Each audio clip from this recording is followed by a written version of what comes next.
अपना आज का टॉपिक रहेगा रिपोर्टेड स्पीच, जो कि इंग्लिश ग्रामर का टॉपिक है। कई बार एग्जाम में इसमें खूब प्रश्न आते हैं। इसको अपन समझेंगे कैसे क्या होता है। रिपोर्टेड स्पीच को वैसे दो भागों में बांटा गया है। एक तो होगा डायरेक्ट स्पीच और एक होगा इनडायरेक्ट स्पीच। डायरेक्ट स्पीच का मतलब होता है अपनी बात को किसी को प्रत्यक्ष रूप से कहना, उसे कहते हैं डायरेक्ट। क्या कहते हैं? डायरेक्ट। और दो व्यक्तियों के बीच जो बात हो रही है वो डायरेक्ट बात है, और तीसरा व्यक्ति बात को घुमा फिरा के तीसरे व्यक्ति को बोलता है, वो क्या होगी?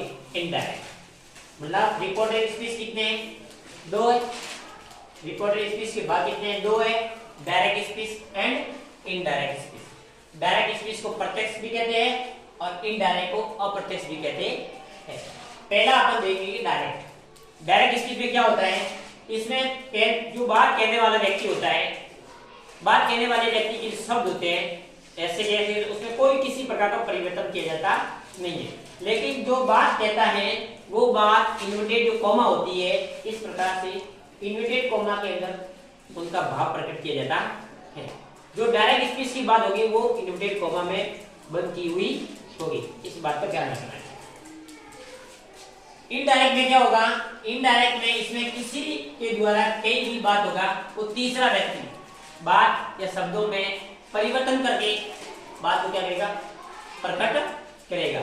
उसे कहेंगे इनडायरेक्ट। क्या होगा? उसे क्या कहेंगे? इनडायरेक्ट। और इनडायरेक्ट हमेशा इन्वर्टेड कॉमा के अंदर होती नहीं है। इस बात का आपको ध्यान रखना है। जो इनडायरेक्ट बात होगी वो कभी भी ऐसी इस प्रकार से इन्वर्टेड कॉमा के अंदर सेंटेंस नहीं होगा। इस प्रकार से इन्वर्टेड कॉमा के अंदर सेंटेंस होगा तो वो डायरेक्ट स्पीच का होगा, इनडायरेक्ट का नहीं होगा। इस बात का आपको ध्यान रखना है। उसके बाद देखते हैं यहाँ पर डायरेक्ट स्पीच है, उसके कितने भाग हैं? दो। कितने भाग हैं? दो। इसको दो भागों में बांटा गया है। एक तो होगा रिपोर्टिंग वर्ब और दूसरा होगा रिपोर्टेड स्पीच। एक तो होगी रिपोर्टिंग वर्ब और दूसरा होगा रिपोर्टेड स्पीच। रिपोर्टिंग वर्ब क्या है और रिपोर्टेड स्पीच क्या है? देखिए, रिपोर्टिंग वर्ब है जो इन्वर्टेड कॉमा के बाहर होती है। इन्वर्टेड कॉमा होगी, उस इन्वर्टेड कॉमा के बाद का सेंटेंस होगा वो तो होगा आपका रिपोर्टिंग वर्ब। क्या होगी? Reporting verb. और जो इन्वर्टेड कॉमा के अंदर का सेंटेंस होगा वो आपका क्या होगा? रिपोर्टेड स्पीच होगा। वो आपका क्या होगा? Reported speech. रिपोर्टेड स्पीच वह है, यह इन्वर्टेड कॉमा के अंदर वाला भाग होता है, उसे अपन रिपोर्टेड स्पीच कहते हैं। गाइस, ये काफी सारे विद्यार्थियों के बीच में डाउट रहता है कि रिपोर्टिंग वर्ब कौन सी है, रिपोर्टेड स्पीच कौन सा है।